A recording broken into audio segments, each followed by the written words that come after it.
So there are no questions. Then we look at another solution finding method, which is standard solutions. The name is standard solutions. Why do you think it is called standard solutions? We've discussed this earlier. I just want to see if you remember. Why is this called standard solutions?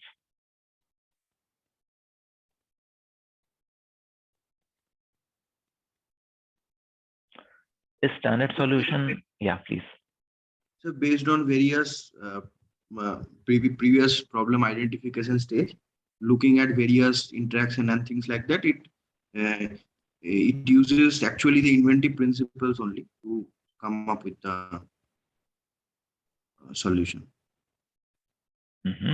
I mean, that were already defined by for a particular set of problems.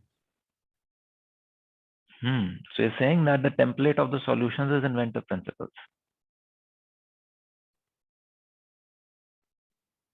That it will tell us inventive principles to be used to solve the problem. Then why is it called solutions?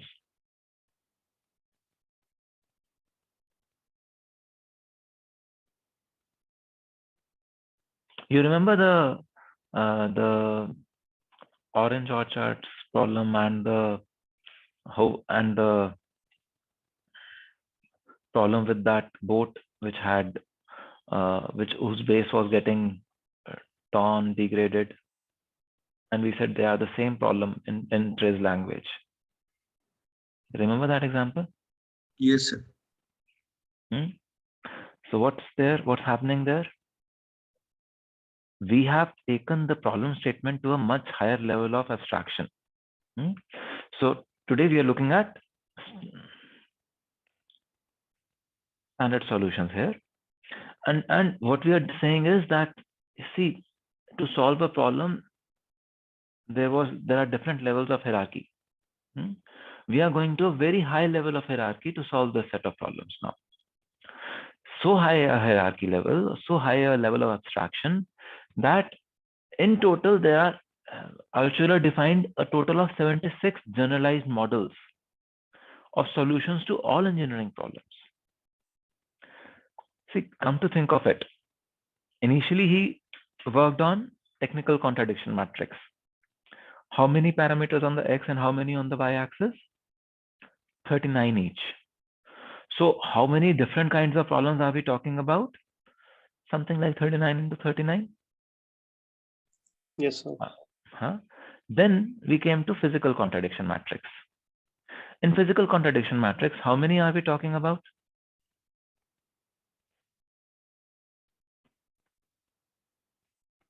In physical contradiction matrix, how many methods are we talking about? So 3 ways, 3 different methods. Or depending on them, we have different solutions. Like. So we are still, the solutions are still amongst those 40, but we are saying that, okay, we will try to solve them through either separating or satisfying or blah, blah, blah. So that was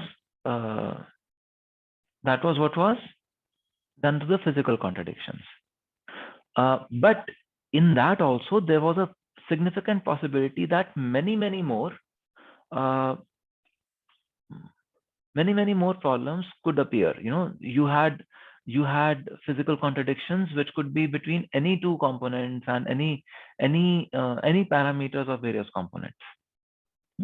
So the overall multiplicity of the problems was still big. Over here, Altshuler is saying that the entire gamut of engineering systems, all kinds of problems, there are only 76 possible ways to solve them. A total of 76 possible ways to represent those problems and solve them. And then there are standard solutions to those 76 ways. So it reduces your solution search very significantly. Now all that you need to identify to solve the problem is possibly those materials. That's it, nothing else. So let me just move to the presentation. Give me a second.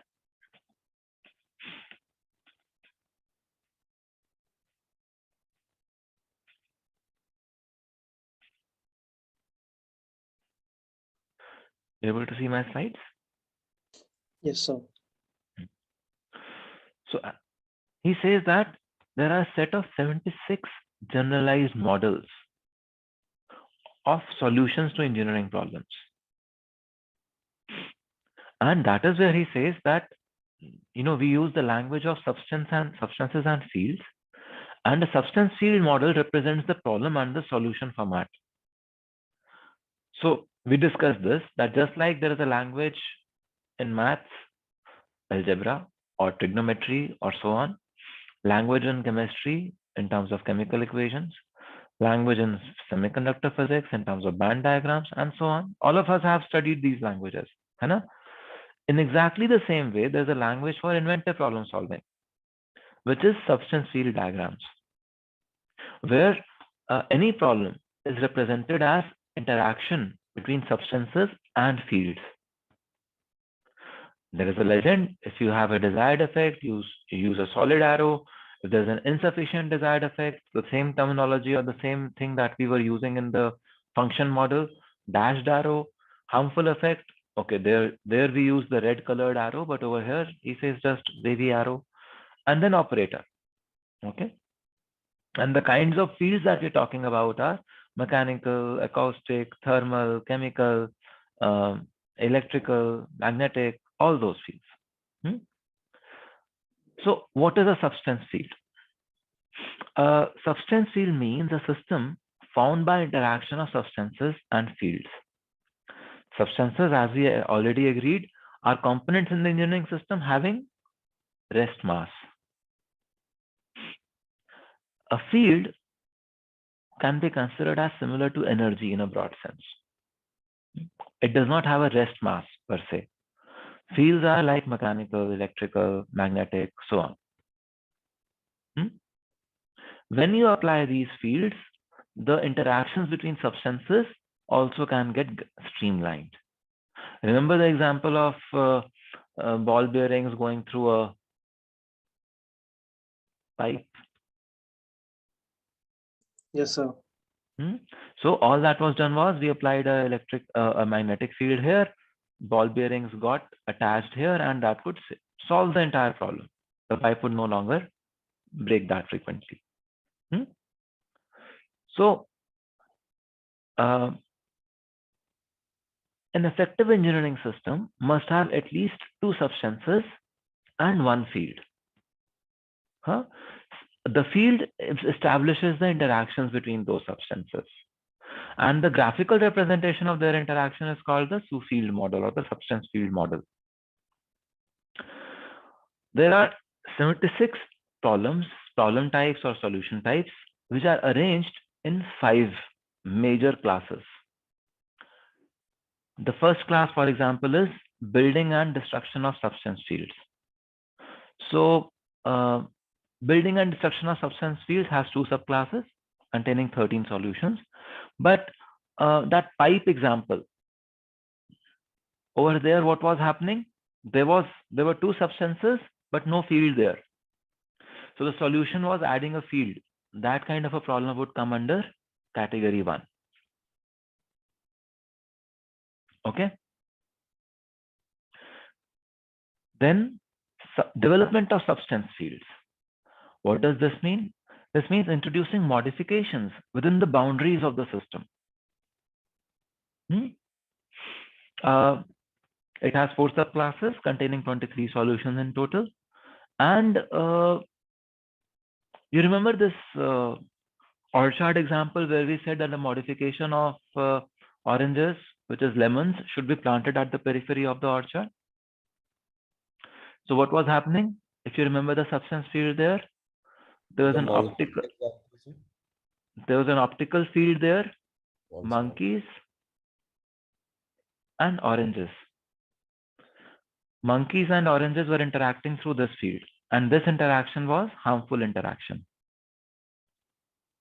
You remember this? You remember the problem? Yes, sir. Yes, sir. So what did we do? We said, okay, we will modify this field. We will add lemons in between. So monkeys now only see lemons. They don't see oranges. They taste lemons and they go out. That is, you have developed the substance field by adding another substance.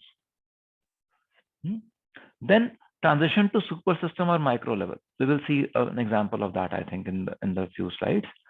Then standards for detecting and measuring. How do you, so see, many a times you will notice that many of our problems are about detecting and measuring. You want to detect when the cache is about to be full, or when for that paint filling thing, when the paint is almost there. You want to measure that, or you want to detect that when the paint reaches this level, I want to detect and I want to stop the motor. In your work also, you will notice that many times you want to detect how the user has responded, or what is the impact that your system is making, and then you want to modify the system. So there are 5 subclasses in which 17 solutions are organized, and these are standards for detecting and measuring. If you are facing a problem where your detection or measurement things are not happening properly, these 17 solutions can come in very handy. And then the last category is standards on application of standards. So these are the standards, these are the standard solutions. How do you apply these standard solutions, in which sequence and all that? And over there again, there are 17 solutions there. Okay. This is in fact a method to achieve the ideal final result. So ideal final result, what do you think this means?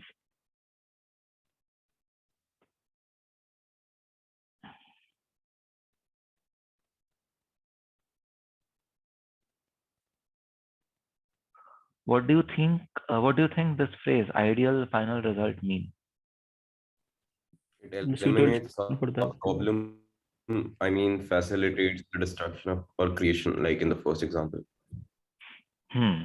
So we want that nothing should be added, like minimal addition, or actually, for example, in that the steel ball bearings problem, the ball bearings themselves organize themselves, or ball bearings organize themselves so that they don't damage the pipe. That is the ideal solution, no? Or in that paint filling problem, the paint automatically stops when the tank is full. That is the ideal solution. I don't need any additional peripheral area. So the work gets done with no extra energy, no extra cost. That is the ideal solution. If there is a cost involved, can the solution be ideal? No. Ideal means zero cost, but the answer is there. So the 5th class of solutions is about how to achieve ideal final result.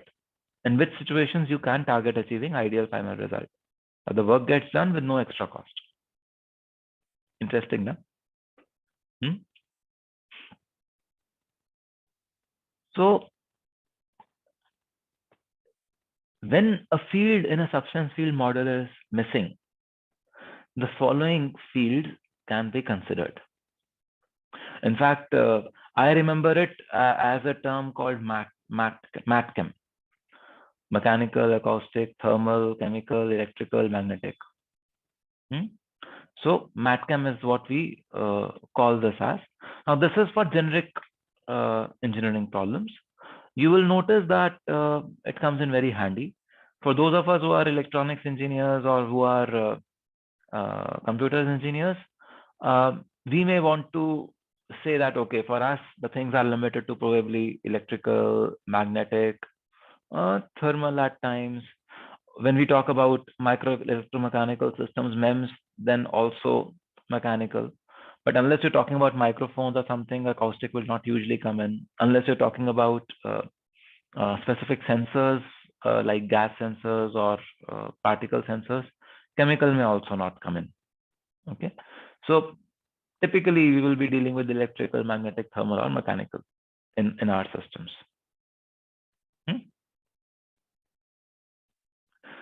So yeah, this was the problem that we were talking about. Over here, the balls were interacting with the wall, and the wall was getting ruptured very frequently. We realized that there are 2 substances interacting amongst each other. The substance field diagram is not complete, and we wanted to add a field. And since we are talking about steel balls and steel pipe and everything, magnetic field is the natural choice there. You remember this example? Yes, sir. Yes, sir. Great. So this was the other example that we've been talking about till now, where we had hydrofoils which would get eroded because of air bubbles, and monkeys would, spoil the orange plantations. So there are two things interacting in a harmful manner, and what you did was you introduced a modification. For the hydrofoils, you said that you would modify the form of water so that you have ice. So air bubbles will cavitate on the ice. They will not erode the bottom of the hydrofoil. And in terms of orange plantations, you plant lemon trees across the boundary so that the monkeys don't even get to see the oranges, and the plantation is saved. Again, this problem, I think all of us remember now.